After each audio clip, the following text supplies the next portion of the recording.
নমস্কাৰ। আজি 10 ডিচেম্বৰ আমি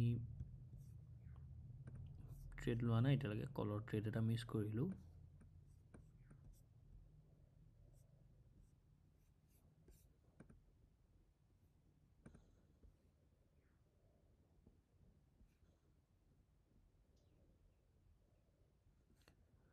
এতিয়া আমি পুটৰ ট্ৰেড এটাটো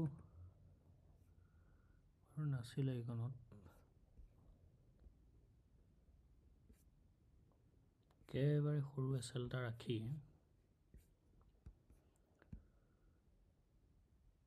পুটৰ ট্ৰেড এটা লৈ চাব পৰা যায়।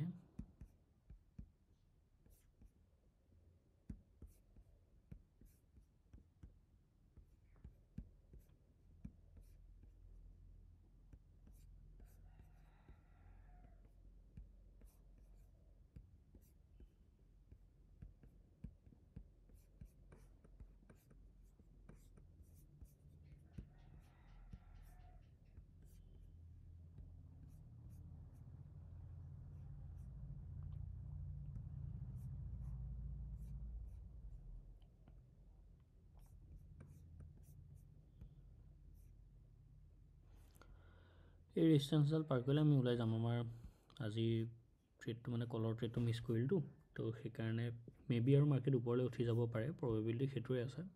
কিন্তু যিহেতু এই ৰেজিষ্টেঞ্চডাল পাৰ হোৱাৰ পিছত যদি আমি মাৰ্কেটখনক পালোহেঁতেন তেতিয়া আমি কলত ট্ৰাই কৰিলোঁহেঁতেন। কিন্তু এতিয়া যিহেতু আমি নাপালোঁ সেইটো, তো পুটৰে ট্ৰাই কৰি পেলাই জাষ্ট এণ্ট্ৰি এটা লৈছোঁ। তাত বৰ একো বিশেষ হেৰি নাই। যদি মাৰ্কেটে ইয়াতো এইটো হাইটো আছে, আমাৰ এইখনত ব্ৰেকআউট কৰিব বুলি বহুত বায়াৰ আহিব পাৰেতো, আৰু ক্লজিং প্ৰাইজৰ ছাপৰ্ট লৈ উঠিছে। তো সেইটো কাৰণে আমি বেছি ডাঙৰ টাৰ্গেট হয়তো নাপাম, কিন্তু আমাৰ যিহেতু এণ্ট্ৰিটো একেবাৰে ভাল জেগাতে হৈছে, তো আৰু দুইটা ইণ্ডেক্সেই ক্লজিং প্ৰাইজৰ ছাপৰ্ট লৈছে, সেইটো এটা কথা আছিলে। তো সেইটো হিচাপত আমি লৈছোঁ, চাওঁচোন কি হয়। আমি লোৱাৰ লগে লগে অলপ প্ৰফিট দেখিছোঁ, কিন্তু সেইটো কিমান দূৰলৈকে যায় সেইটোৰ কথা এটা আছে। নাযাবও পাৰে, এইটো আমি হয়তো এনেও দেখিব পাৰোঁ, সেই তেনেকুৱাও হ'ব পাৰে। 0.5 পৰা উঠি যাব পাৰে।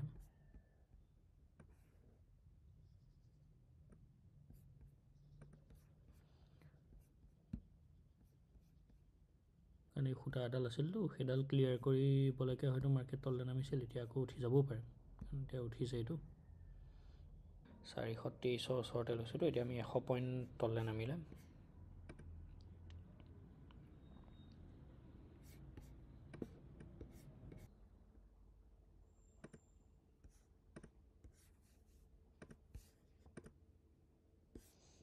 আমাৰ ট্ৰেডটো আমি 0-0ত এক্সিট কৰিলোঁ।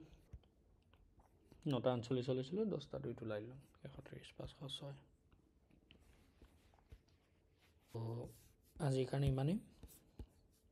আহিছোঁ দিয়ক, ধন্যবাদ।